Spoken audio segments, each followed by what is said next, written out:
which I think you need to add the... Yes, if we look at suffering, and if you bring attention to a thought process, you'll understand that while you're suffering, you're constantly obsessed about yourself. Yes. You have moved away from challenges, you're moved away from problems, but you're just obsessing about yourself. For example, you got fired.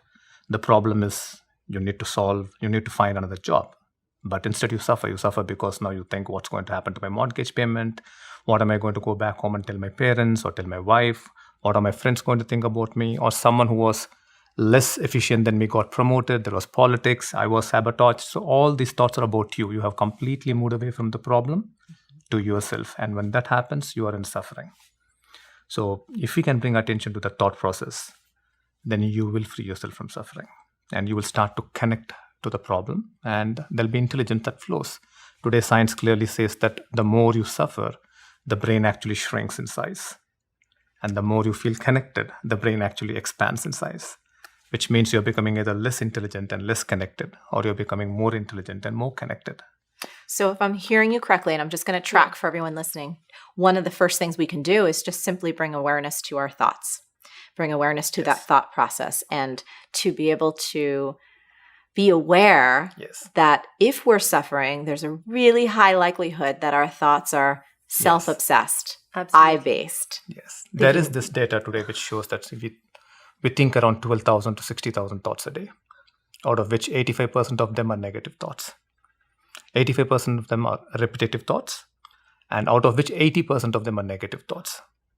That negativity bias in our mind, right? Which is built-in ancient circuitry that was designed to help us survive, but in modern times, not so wonderful for a beautiful state. Yes. So if there is suffering, and it's an insight from Krishnaji, if there is suffering, that means you are engrossed with yourself. If you're not engrossed with yourself, if you are connected, then there is no suffering. So simple, yet so profound. Yes. So incredibly profound. So, okay, someone's listening right now. They're like, all right, I'm going to start paying attention to my thoughts. I'm going to start bringing awareness to notice. Right now, am I in a beautiful state or a suffering state? Paying attention, noticing if I'm self-obsessed, there's going to be suffering. This is a really good start. I want to talk more deeply about how we can move into, let's say that, okay, we did lose our job. And we do recognize, wow, I am being really self-obsessed right now. How can we take this awareness of perhaps moving into a beautiful state and then moving into taking the next right spiritual action? Can you guys speak into that? See, when you bring awareness or attention to the thoughts that you are being self-obsessed, you automatically move into a beautiful state. There is no search for you. You're not searching to get into a beautiful state, but beautiful state automatically happens because now you saw the inner truth. The inner truth that you are obsessing about yourself. And when you see the truth, automatically beautiful state comes in. And in that beautiful state, you see problem very crystal clear. And then when you're able to see the problem very crystal clear, there is a tremendous amount of intelligence that flows into you. There is strength, there is courage. You get back your vision. And you go back trying to solve that problem and you find a solution. It falls off like House of Cards. If you're able to see suffering and see that it is an engrossment with yourself, it is just an engagement with yourself, then it falls apart. And then you dissolve the suffering. And once suffering dissolves, what happens within you is a place of calm, a joy, a connection. And then you act from that place. A spiritual right action, as it is in the book, is an action that emerges after you've dissolved your suffering state. It could be anxiety, it could be fear, it could be hurt, it could be loneliness. But when you act from these states, you do not have the right intelligence that you need to solve that particular problem or the challenge that you're facing. So it is important to dissolve these states of suffering in order to acquire the intelligence to solve the problem.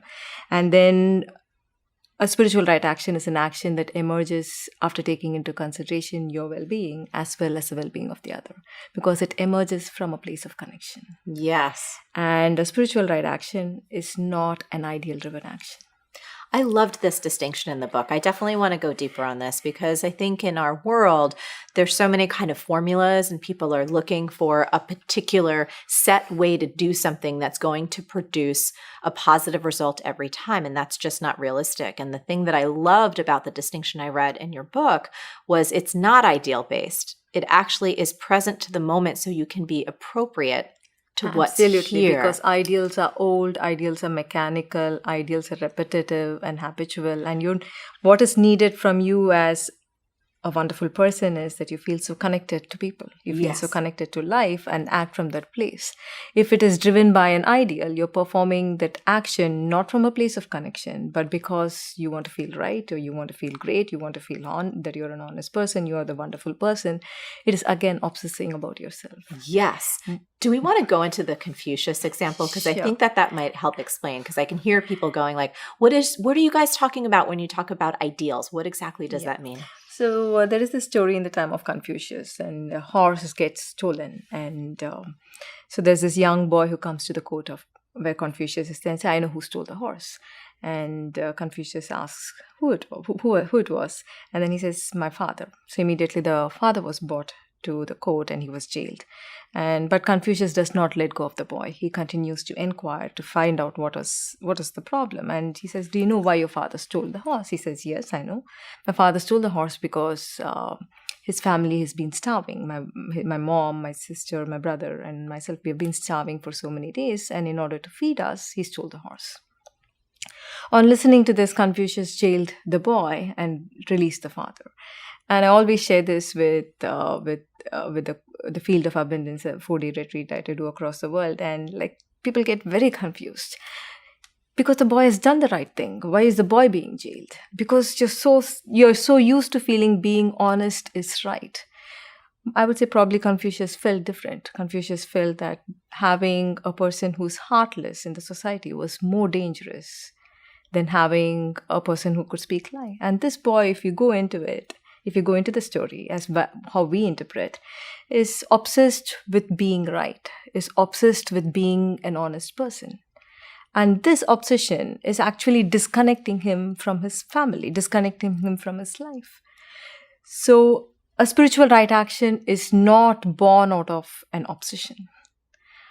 What the world needs now, what the world needs today is a state of connection where you feel connected, and the action that emerges from a state of connection would never be a wrong action.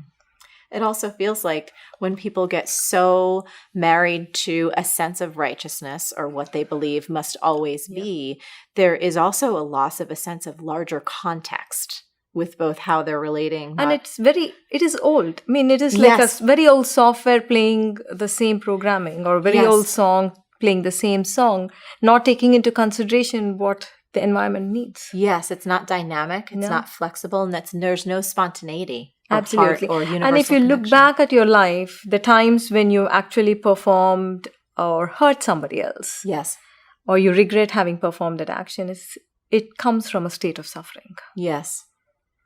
When you are suffering, you perform those actions that can cause greater division, greater discord, greater suffering, more pain to others. If you look back at life and you say, I'm feeling so connected, I'm feeling so happy and joyful, and the actions that could have come from that state is a beautiful action. And so for folks listening now who perhaps are like, this is really making sense, this sounds amazing, I would like to cultivate my beautiful state even more. Obviously, we want them to read the book because there's beautiful practices in there. What else can you recommend to someone either listening on the podcast right now or watching this episode that they could start doing even as soon as today? You want to do the practice, or you want? Sure, whatever you want. We're open. We can do whatever you'd like. Yeah. We can do the serene mind practice. Is that one of your favorites? It kind of, every time you feel disturbed, anytime you feel that there is an inner conflict or you are disturbed, you feel something is not fine here, it's important to bring attention to your thinking.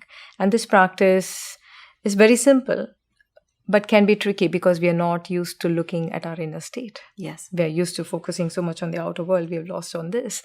So it gives attention, but the more you practice it, it's easier. So you get more clear.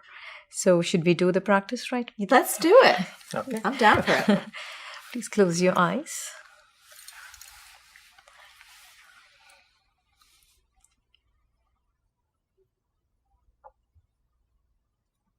Bring your attention to your breath.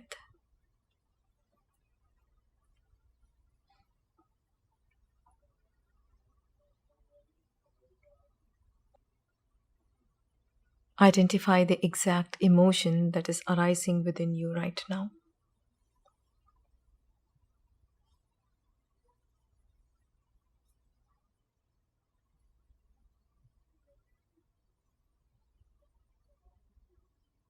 Is it hurt, loneliness, anxiety, irritation? Or is it calm, joy, love, and connection?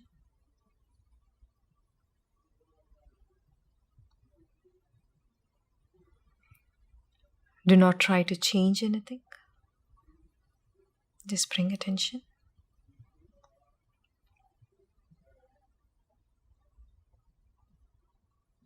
As this emotion is rising within you,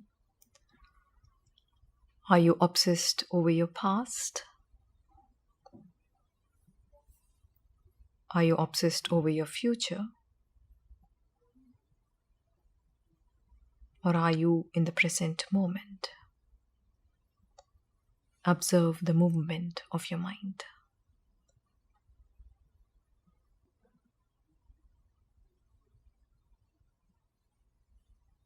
As this emotion is arising within you,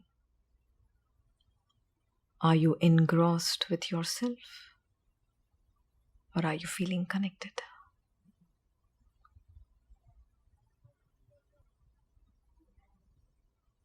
Now see a light move from the middle of your forehead to the middle of your brain.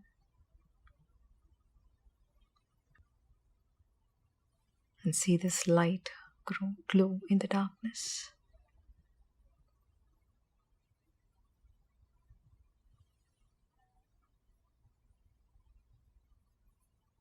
See this light glow in darkness.